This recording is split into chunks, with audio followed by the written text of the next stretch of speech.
The Convergence is back. Cobra la la la la la la la la la la la la la.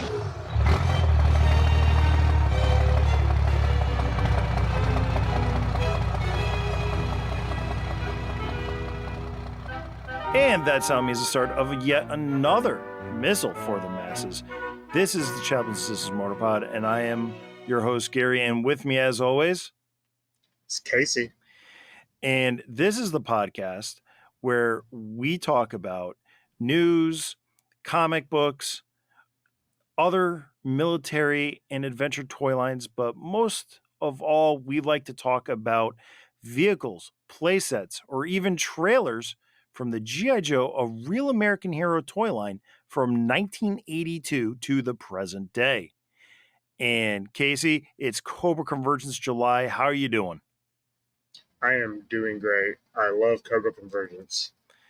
It's a month filled with nothing but Cobra content from many different G.I. Joe creators all across the spectrum of YouTube, podcasting, social media, and so much more.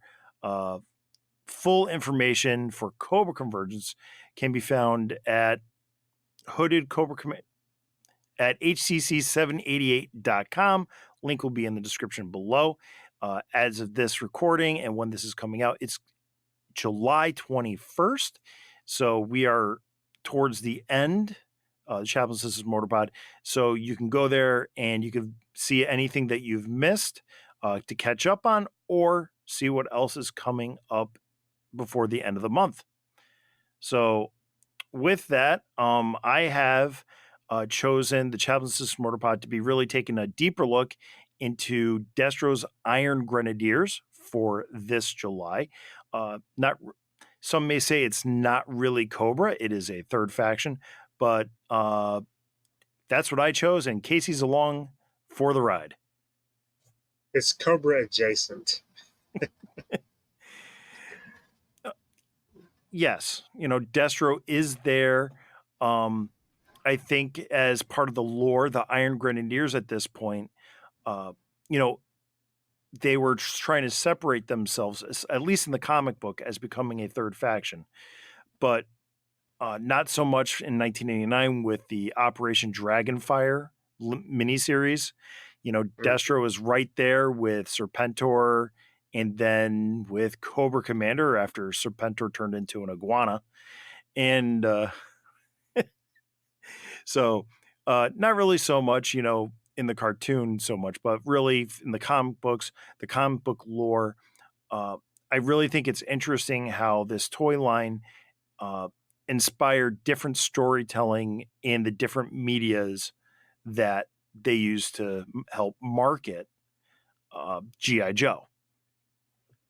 And Casey, I think you should introduce tonight's topic. Not that anybody who clicked on this podcast doesn't already know the title, but this was your choice. What did you choose for us to talk about on this Missal? We're going to talk about the D.E.M.O.N. Yep. So this is Destro's D.E.M.O.N, the Iron Grenadier D.E.M.O.N from 1988. Casey, you want me to go and do the box art description? Yeah, I don't have the box. I'd love to see it. So there's the box right there, okay? Yep. Very cool.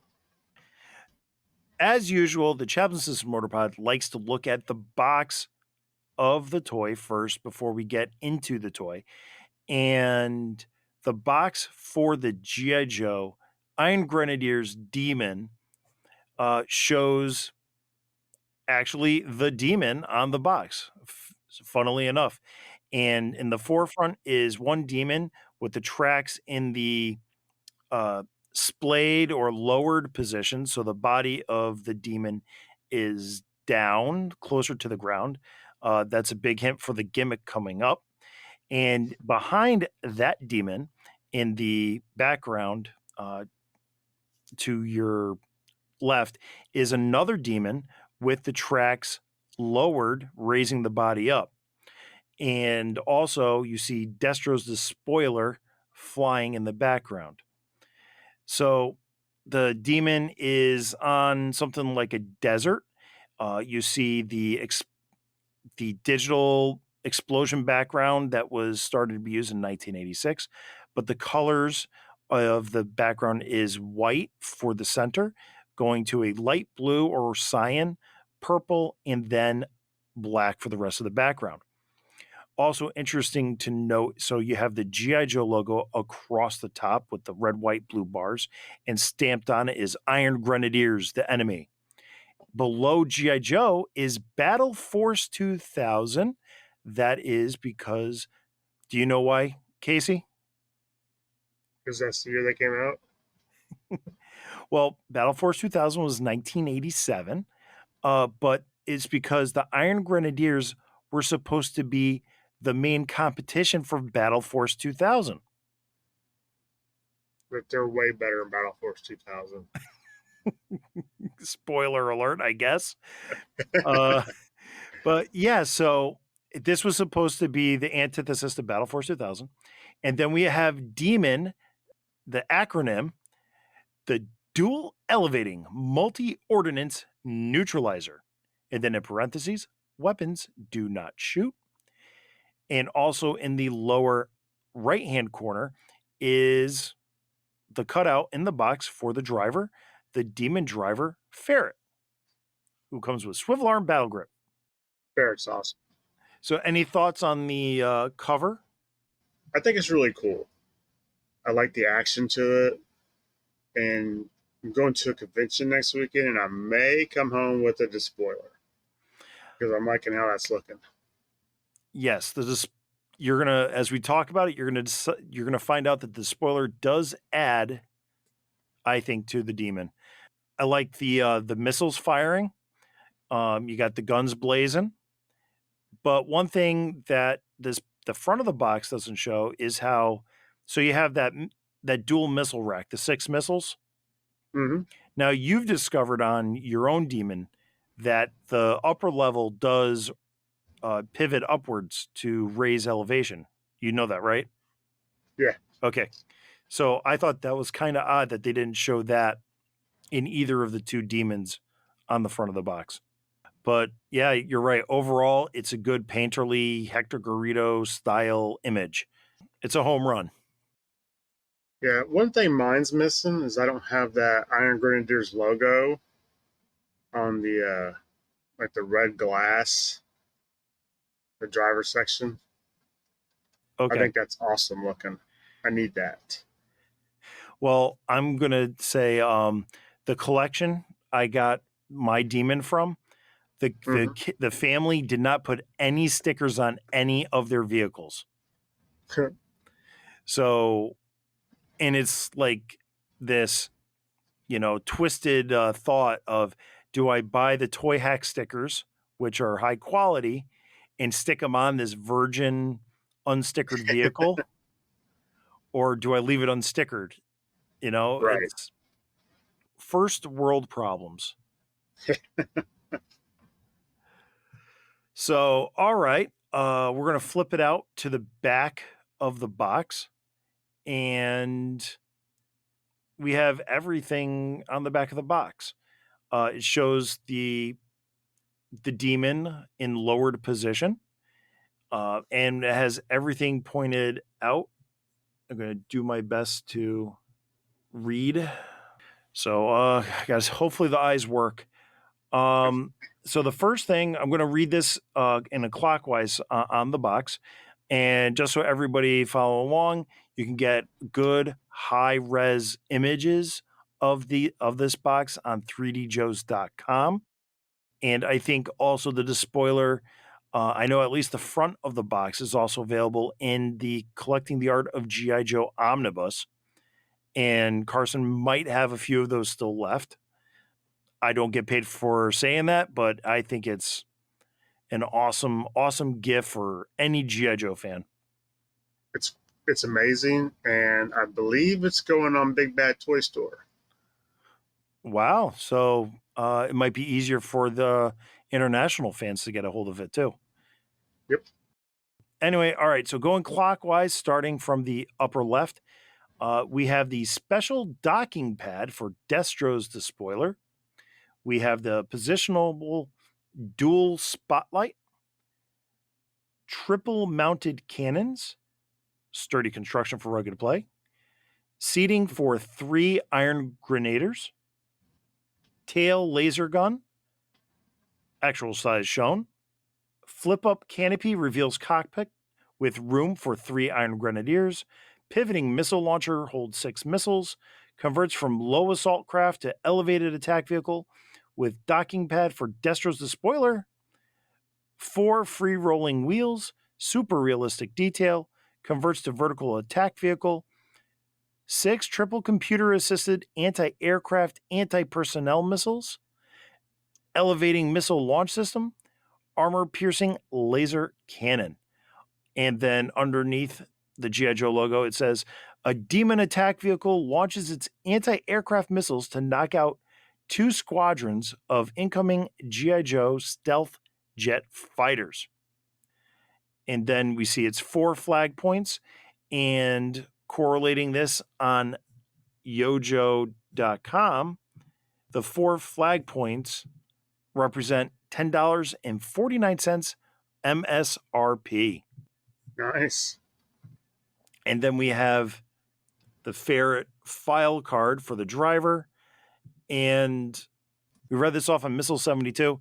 And it was really more about the D.E.M.O.N than it was anything else. Ferrets are the backbone of Destro's armored assault squadrons. Their battle vehicles, called D.E.M.O.Ns, are expected to spearhead long-range mechanized attacks to neutralize enemy strongpoints, as well as to capture and hold landing zones for airborne insertions. Since the design priorities for the D.E.M.O.N key on speed, range, and offensive firepower, much was sacrificed in the area of crew protection, comfort, and safety. And then ferrets are chosen and trained based on their doggedly positive attitude. This is a vital attribute for them. When a squadron of demons attack in formation at full throttle with all weapon systems firing, they are virtually unstoppable.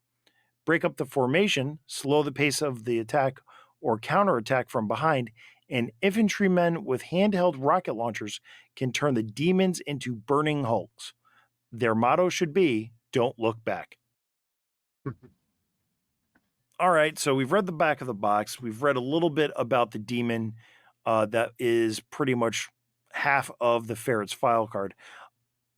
So with the back of the box covered, Casey, what are you seeing?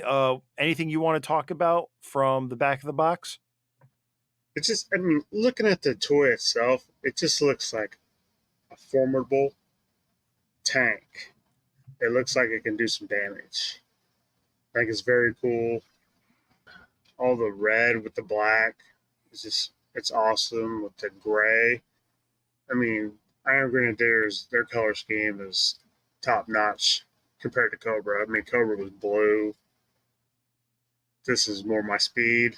I was so excited when I first seen this in the comics when they were attacking Cobra Island. But that's not the box. I'm sorry, I'm going off.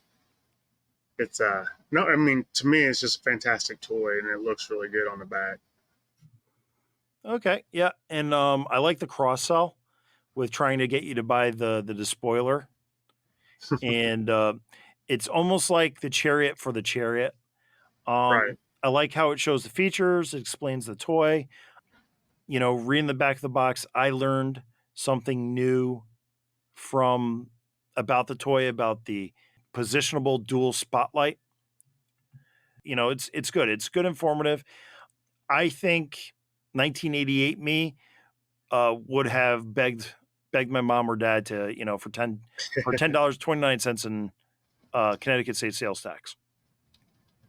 And you know, all these years later, it still works because I am going to look for the spoiler now. Right on.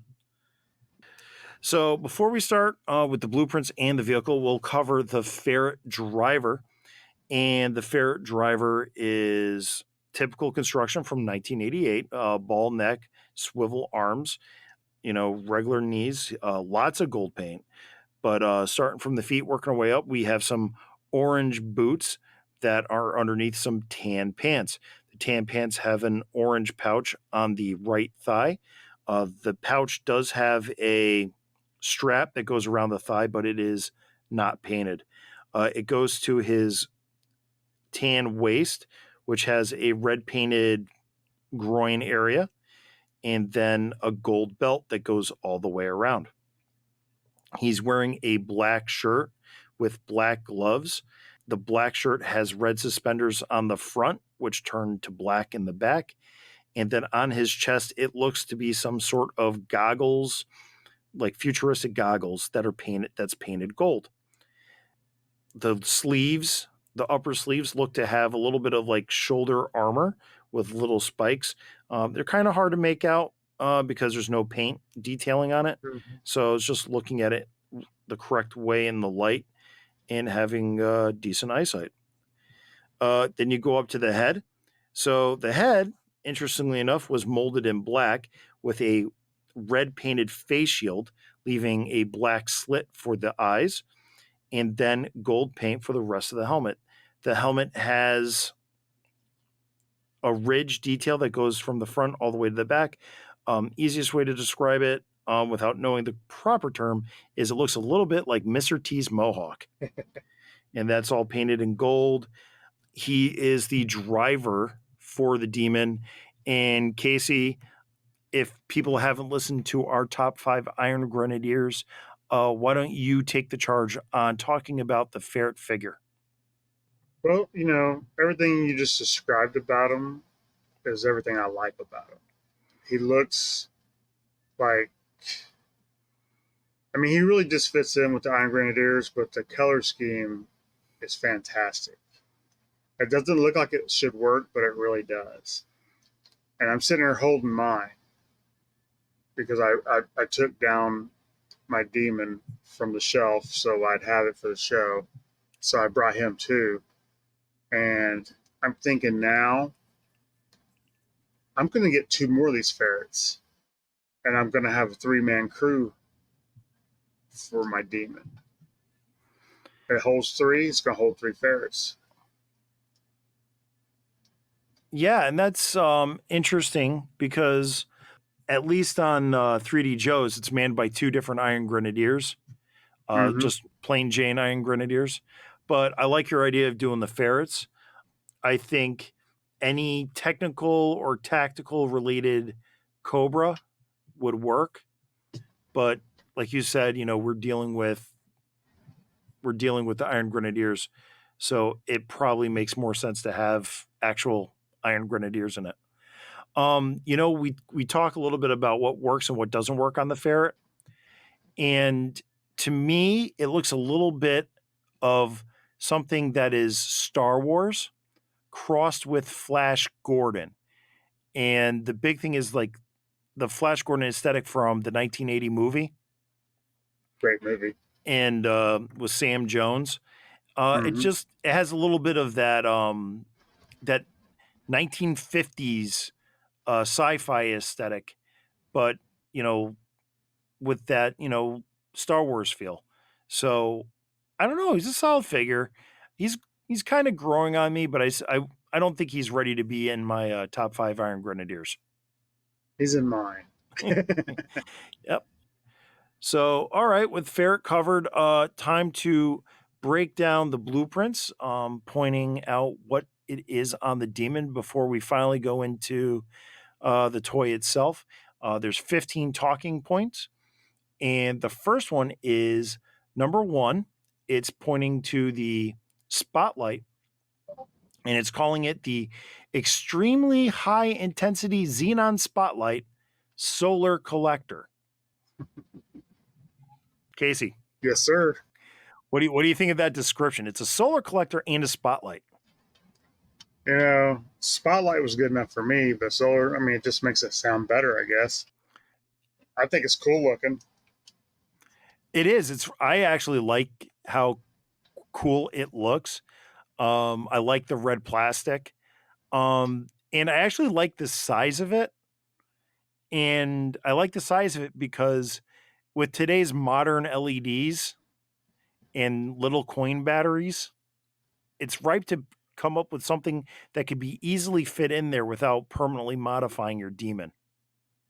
Right. In my head canon, they use it to blind their enemies.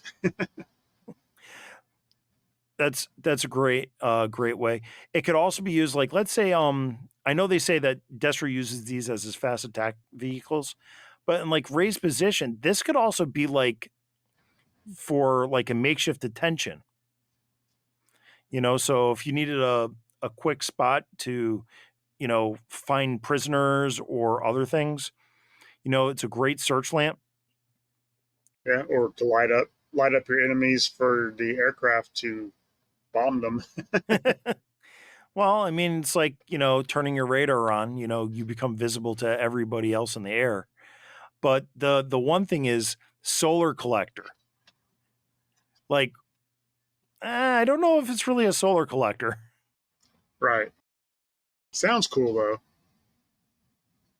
Yeah, I don't see any detailing on it that would suggest the solar collector part.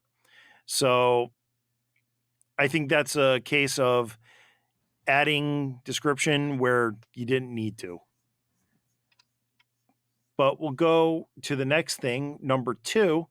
It's pointing again to the spotlight, swiveling EPHC, electronic pilot helmet connection, spotlight housing.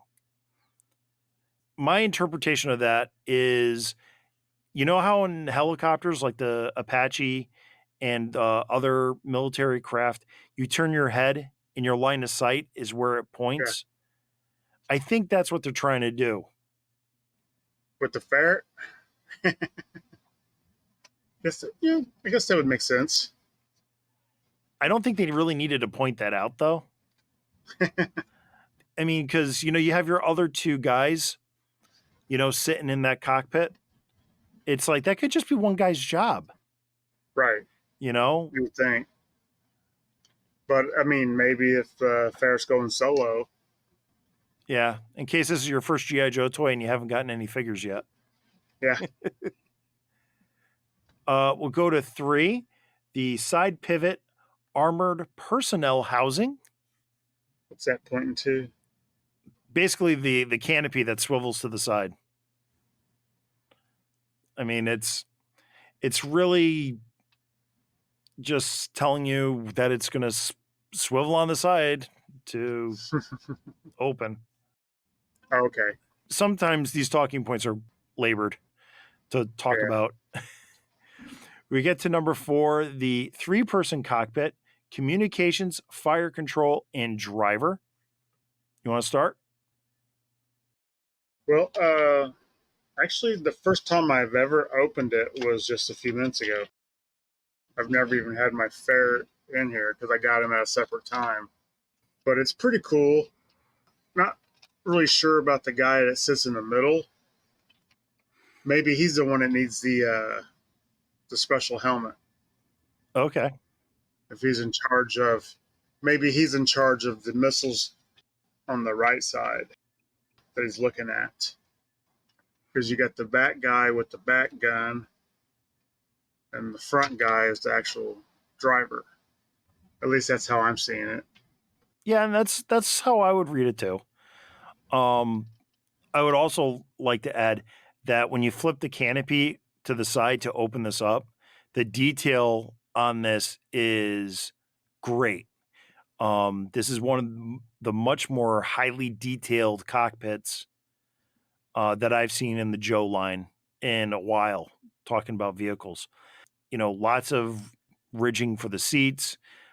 Mm-hmm. The driver and the communications guy, or maybe the fire control guy, they even have lots of handles and stuff to touch. And, you have like consoles that go in between their legs. So like there's more things for them to look at.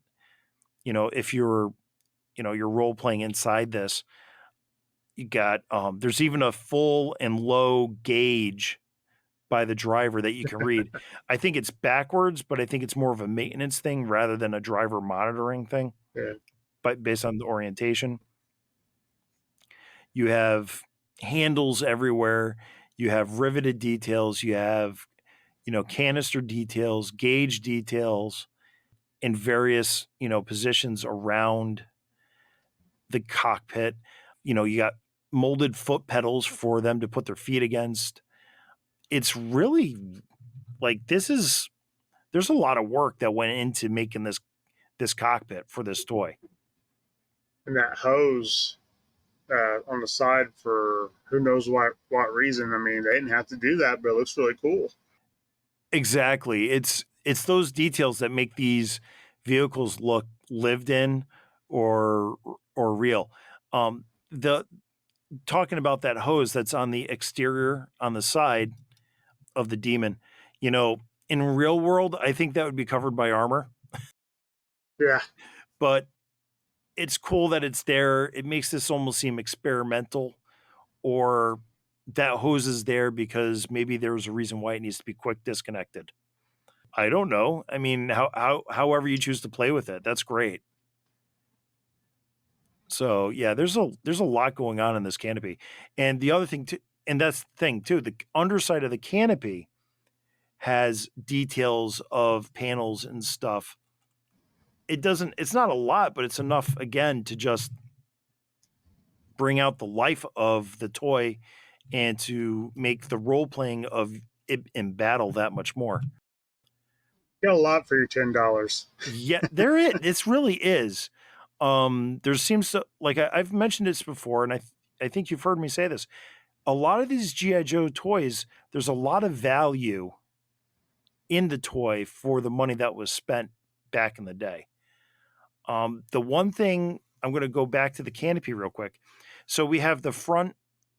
The driver has the red plastic, the red clear plastic for him. You also have windows on the side of the canopy that's going towards the middle where the communications guy would be, we're calling it. There's no plastic on that window, so that's clear and open. And then the rear, where the rear gunner is, or again, fire control or communications, where he's looking out, that doesn't have the red plastic either. But it's not necessary. I would have liked it. This is one thing I would be like, yeah, it would have been really cool if they had more plastic there. Unless yours has it, and I'm missing it. Mine does not. It looks like that doesn't. Yeah, it doesn't show it on 3D Joe, so that's how I determine if something of mine is complete. I compare it to the excellent images on 3djoes.com. And anyway, I think I'm good with the cockpit. Yeah. All right. Cockpit is awesome. So then we go to number 5, the roof-mounted magnetic array triple lens laser, molded in gold plastic. It's triple barreled laser cannon. It spins all the way around. So we have 360-degree field of fire. Yep. Except for where it might be crossing paths with the spotlight. Right. Want to not shoot then. Unless the spotlight's giving away your position. Then it's fair game. But you can move it. You can move if you have to go that way. You can move the spotlight over a little bit. So, I mean, it is versatile. Yes, it is. And again, it's got some decent molding marks of just like vents and hoses coming out of the 2 of the 3 barrels. You got like little fans that are on top, 3 little fans that are molded in. It reminds me, the construction and the feel of that plastic, it reminds me of, do you remember Constructs? I didn't have any. Okay. I know what you're talking about, though. Yeah, I had a Constructs kit. That's what the plastic feels like in my hand. It reminds me of one of the triple lasers I had for that. Oh, nice. Yeah, back in the day. So, all right. Number 6 is the angled deflector ballistic resilient windscreen. So I guess that's that red piece of plastic I just talked about earlier. Okay. So, all right. So it has a windshield. Then we go to number 7. Very red. A red windshield. We'll go to number 7, the Infinity 3 variable energy pivoting triple barrel laser. So it's another triple barrel laser on top of the missile rack for the D.E.M.O.N. Yeah, this one does raise up. What is that, about 90 degrees? 60 or 90. Yeah, I'll buy 60. But it doesn't have the swivel the other one has. The swivel's below it. The swivel's on the black plastic. Okay, yeah, there we go. I was wrong. Casey, so This just thing really is versatile. it is. I need to play with my toys more. That's what I was going to say. Casey, how long have you had your D.E.M.O.N? A couple of years. It looks good on the shelf. And I've had mine probably close to, at this point, 6 years. So I discovered that if you raise or you elevate the missiles, you open up that clamshell hinge, and then you open up and then you tilt back the laser cannon all the way, you can get it shooting almost straight up. Oh, nice. Another triple laser cannon, I would say similar features and details to the other triple laser cannon. You got hoses, vents, but it has a couple added details that I know it's going to talk about in a later function. Do you want me to guess? Yeah, I'm waiting to see it. I haven't gotten there, but let's go to number 8, the Omega Target Acquisition Scanner Pivoting Base. That's the black plastic base that second Spins on. triple laser's on. Yeah. We go to number 9, which is the Tri-Cap Triple Computer Assisted Anti-Aircraft Anti-Personnel Missiles. We've never taken one out. So I took one out for the first time a few minutes ago, and I don't know. They're nice, big, meaty missiles. Right. But what do you think about that description? It's anti-aircraft and anti-personnel. I think it's more personnel. A missile that big? Oh, yeah. I mean, like a personnel carrier, maybe. You know what I mean? Take out an APC, take out a tank, Jeep, something people are in. So I'm just going to say this about my 2 cents on the missiles. I think anti-personnel is overkill, but maybe Destro's just that kind of guy. Why waste a bullet when a missile will do? But yeah, like you said, personnel carriers, tanks, aircraft, these are really versatile missiles. I mean, they're going to be shooting at a Sky Striker, and then next thing you know, they're going to be pointing it at, a Mauler. So these are very versatile, missiles for taking down targets. So the only thing I can think of is they might not have the amount of explosive to penetrate, thick armor, where, light armored vehicles like, let's say, a Humvee or a Hammer, and, aircraft typically doesn't have a lot of armor, titanium bathtub of the A-10 Warthog notwithstanding. So I can see that maybe that's what he did. These are like almost supersonic missiles or something to that effect. But that's how I'm going to no prize it. So I guess now we're ready to go into the play feature. One of the biggest gimmicks of this toy is the subframe chassis lift servo motor housing. So that is the big black box that's next to the missiles. Has some light molding, has a little fan molded on the side. Really not much to it. Yep. Right. But I'm glad they pointed it out. I'm getting silly. But anyway, we go to number 11. We have the Armored Pivoting Missile Launch Bay housing.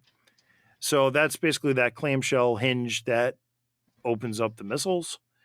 Mm-hmm. And then we go to number 12, the Thermal Imaging Optical Scanner for Infinity 3 Laser. So basically, they're pointing to the top of the Infinity 3 laser. And really, there's not much detail there to point to. Really surprised because I was not trying to read ahead too much. But when I saw number 12 pointing to the top of the laser, I thought they were going to talk about the despoiler mount. But no. Yep. We go to 13, the tread housing electronically operated dual servo motors. Those look to be the small gear / bogey wheels at the bottom of each pair of treads. So, okay. And then All right. we go to number 14, the main drive bogey, which is as you're looking at the D.E.M.O.N, it is the front bogey on each of the treads. So that's the front bogey, meaning the front of the D.E.M.O.N. And then finally, number 15, the armored side mounted elevation arm.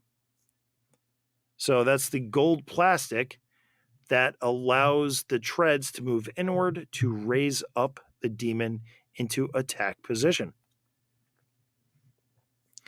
So with all of those covered, you have any thoughts? I can't tell, but it looks like you might be able to put an Iron Grenadier on those when it's down. Looks like there's a peg, but I could be wrong. Might be too small. Oh, it's very small. It's even small by modern figure standards. Yeah, It looks like almost like they thought about putting one there. they should have put one. You know, you're right. That is something missing from this is foot pegs. You know, that was, some GI Joe vehicles have foot pegs to just do maintenance on the machine. It's sometimes they're there to carry characters into battle, like the Snowcat and the Havoc. Yep. But yeah, this one, surprisingly, with all the textures and stuff on this toy, really surprised. It could use some foot pegs just to add to the diorama-ness of this toy. But I really think that this toy, it was designed for play, not for diorama. Yeah. So now that we finished the blueprints, time to talk a little bit about something that might not have been talked about in the blueprints, and that's really the construction of the toy. So the D.E.M.O.N is made up of your red transparent plastic, a lot of gold. I don't want to say rubbery plastic, but it has that kind of feel to it. You have dark gray tank treads, 2 sets, and then you have a light gray chassis, also that's like in the middle, sandwiched between black plastic on the D.E.M.O.N. Pretty simple construction. It is rolling on, so the treads hide 4 dumbbells to roll on hard surfaces and carpet. And, just some things that weren't pointed out. Like I was, really been playing with this only for like an hour and a half now. Uh, is I was actually happy that the treads clicked together to raise it up. The other feature which I knew about, which I'm really surprised they didn't talk about, was the despoiler mount. Yeah, I am surprised they didn't do that because, like you said, that's an easy way to push to the spoiler as well. Because now I'm looking at it like it's not complete. I got to have that to spoiler now. Yeah, so there's really not too much else. I got mine complete from the collection I bought it from. And Casey, I'm assuming that when you got yours, it was complete as well. Mm-hmm. So really, all the plastic seems to be sturdy. The gold plastic, we're always worried about as toy collectors, especially from the 1980s, the gold plastic syndrome. Mm-hmm. I am happy that none of the plastic has broken. None of mine has even stress marks. So, not sure what they did right here, but I wish they did it on more toys. Yeah, it's just everything, other than some misalignment on the tank treads, really don't have anything to complain about on this toy.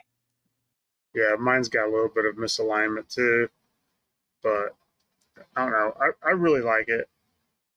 I could probably see myself with another one to have two.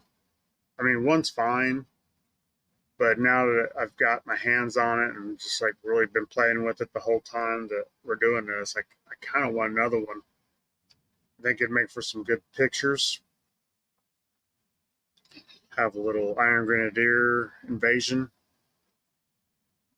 Yeah, and I'm starting to sense a theme because with the toy gimmick of it raising and lowering, it makes me think of that other Iron Grenadier vehicle, the Razorback. Hmm. And that's one of these things about the GI Joe toys, especially the Cobra vehicles, or Iron Grenadier vehicles, is they look so good as armies Yeah, themselves. Like, I've come to terms with, like, I don't really need two Mobats and two Maulers and stuff like that. Because, I think of GI Joe as a smaller, uh, dedicated force. But Cobra, the Iron Grenadiers, and you know, I ex- to me those are armies. right. So you want more than one. So I absolutely get it. Um, having a second one, would really, enhance a scene. A third one even more. I don't think because of the size, I think most collections can't handle more than three. Right. I'd have to find a place to stash. If I got three, I'd have to put two up unless I was taking pictures. I just don't have the space. Yeah, and when I do pictures, I try to have a little variety of things going on. So I think I would cap out myself at two if the right deal came along for one of these. And with that, we're talking about pictures. So um, the number one thing, with the picture on a demon is you have to have a despoiler, right? Yeah, have to. Then I'm going to ask you this because this will be the time to talk about it. How many despoilers would you collect? So let's say you have two or three demons. How many despoilers do you have for your Iron Grenadier army? I would, if I had one in hand and really liked it, I would say I'd want one for each, and just put an Iron Grenadier in a despoiler. One for Destro, then put Iron Grenadiers in the other ones. Okay, I can see that. He has his General Voltar, Mm-hmm. so Voltar can get one. Metalhead. Uh, who else? Darklon, but Darklon's got his evader, Right. so I don't want to. I don't want to take him out of his vehicle. So the box and everything says this is an attack vehicle. Is that how you see this in play? And Oh yeah, it's not search and rescue. It's attack. the one thing about this, one thing I don't think we really touched on at all, is this is a very wide toy, very short but wide. So I think the easiest way to, for a toy that a lot of people might already have is, think of the armadillo. So when this thing is retracted and it's in the low down position, this thing is as wide as like four armadillos Yeah. and as long as an armadillo. But when it's raised, it's probably like two or three wide. And how many stacked? Three stacked. Yeah. I think this toy is the example of the bigger they are, the harder they fall. So let's say you're attacking G.I. Joe, right? Mm-hmm. I shoot out those struts, this thing comes crashing down and I stop your assault. You stop the tank, we're still gonna fire. All right, good point. Yeah, the how do you feel about the lasers? being used rather than conventional, like machine guns or. You know, lasers are always going to be a part of GI Joe. I mean, even from '82 before the cartoon, you had Flash that had laser rifle trooper. Then Sumbo, everybody had lasers. Everybody can fly a Sky Striker. So I mean, lasers are always going to be a part of Joe. I think it's the science fiction part of it. So it doesn't really bother me. Okay. No, that's fine. I think it's cool too. I think it joins with all the futuristic aesthetic of this toy. I like the angularity of this toy. It makes me think, like, you look at the cockpit, the 3-person cockpit. It's very angular, like a stealth bomber, like a B-117. So I'm wondering if the thought process behind that is the fact that lower or reduce your radar cross section of this thing when you're being tracked across the desert. Yeah, definitely more sturdy when it's down. Yeah, exactly. Yeah, well, and then let's talk about another thing is, so Destro has his column of D.E.M.O.N tanks. It's a very wide vehicle. So I don't think this is really for urban environments. I'm thinking desert, like the box. Or the beach. Like the first time I seen him was in the comic book when he was attacking Cobra Island. It was like a 3-way fight, kind of. GI Joe, Cobra, and here comes this. I want to say it is like a cruise liner. It was, yes, Yeah, indeed. a cruise liner, and Destro's just hanging out on that, and here comes all his troops. And that's the first time I ever seen the demon. There's several demons. I just thought they were so cool. They are. My first brushing with the Iron Grenadiers was issue 101, my first issue of G.I. Joe, when they're invading Sierra Gordo, and they're all attacking the Russian transport that was bringing the October Guard and the Joe team in. Yeah, the Iron Grenadiers for me are very nostalgic, and like you said, this is it's a tall vehicle. All right, so we kind of briefly touched on it, and I'll go first. So you have the 3-person cockpit. You got the ferret; he's the driver. I am going to try to think of 2 other characters to go in the cockpit, and really, this is a bad topic because I can't really think of other Iron Grenadiers to be in it. Like, I like your idea of 2 more ferrets. I could also see, using Metalhead in there, a plain Iron Grenadier, and just any like a Techno Viper I could put in there, or Or a Televiper. that's a good one, Televiper. You want to talk about characters that deserved a second version in the vintage line. Televiper was one of them. Python Patrol. Python Patrol. Yeah.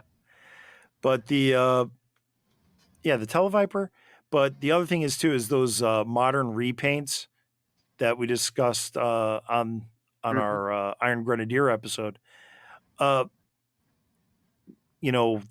modern ones, the Iron Anvils would go well in there, I think, and just Oh yeah, any number of those guys. So those would actually probably be my second choice. I mean, 2 more ferrets. That's my go-to. But the Iron Anvils, that would be cool. yeah, they also had another general in the line. Yeah, the 2005 General Mayhem would look really nice. Okay. Yeah. He looks like a tank commander. I think it's the helmet. Yeah, he looks really funny. With a name like Vladimir.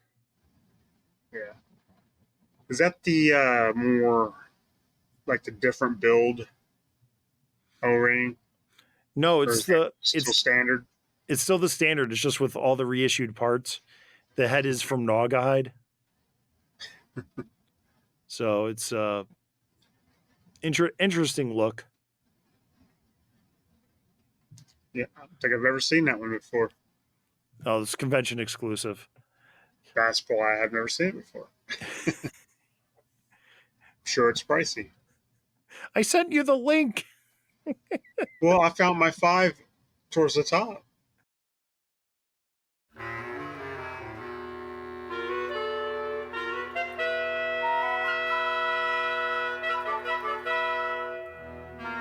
So at this point, I think we've talked all about there is to say about the D.E.M.O.N.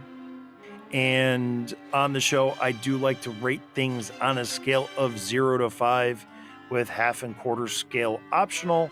And for the D.E.M.O.N., I'm going to rate it on a scale of 5. Infinity 3 lasers. I will go first because you picked it out to discuss. Out of the Infinity lasers, I'm going to give this one a solid 3 out of 5. I think it's a incredible toy. I think it's sturdy. I think it's good in all the ways it needs to be good. What's holding it back is in my mindscape, it's a little top heavy. I think it's going to be prone to being knocked out in attack mode and then disabled. And the other thing that's hurting it for me is the size because it's so wide. It takes up a lot of shelf space. So I think every Iron Grenadier collection needs it, but not every collector of Joe needs it.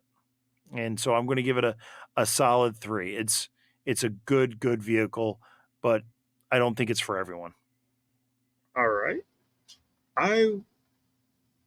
Before we started messing with it tonight, I would have gave it a 3.5. But now that I've had a little bit more hands-on time with it, I will give it a solid 4 because I'm really enjoying the new stuff I've learned about it tonight, and I really like my idea to get a couple more ferrets for it. And the spoiler, I might kick it up to 4.5 when I get all that done. But yeah, I like this tank, and wouldn't mind a second one. Well, with all of that out of the way, time to say goodbye for this Missile for the Masses. I have been your host, Gary. And I'm Casey. For more of the Chaplain System Robot, you can find me, Gary, monitoring the social media accounts on X, formerly Twitter, Facebook, and Instagram at Chaplain Joe Pod. And I can also be reached via email, chaplainjoepod@gmail.com.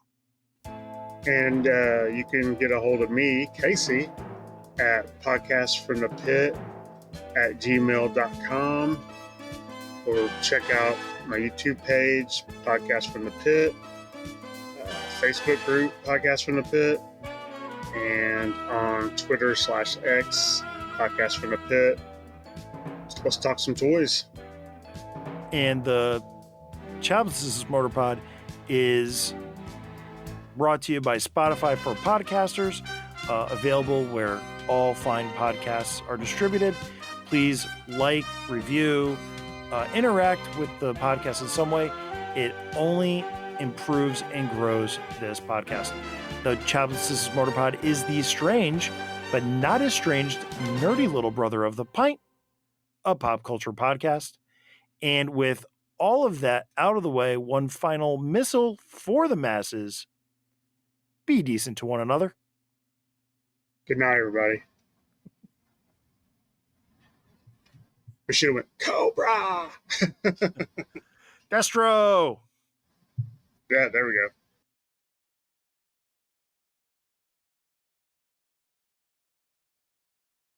I can't get mine to raise back enough to be anti-aircraft. I'm sorry, I'm having too much fun playing with the ferret. I love Oh no, fidgeting I'm with the having ferret. fun. But see, this is see how far back it goes? Yeah, mine's not doing that. Yeah, I did this before we came down. There we go.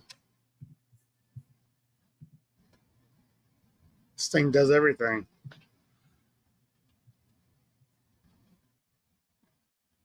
I really have to play with my toys more. That's going to be a soundbite at the end of the episode. You know that, right? I'm going to edit that out, and it's just going to be right at the end. Hey, I'm cool with that.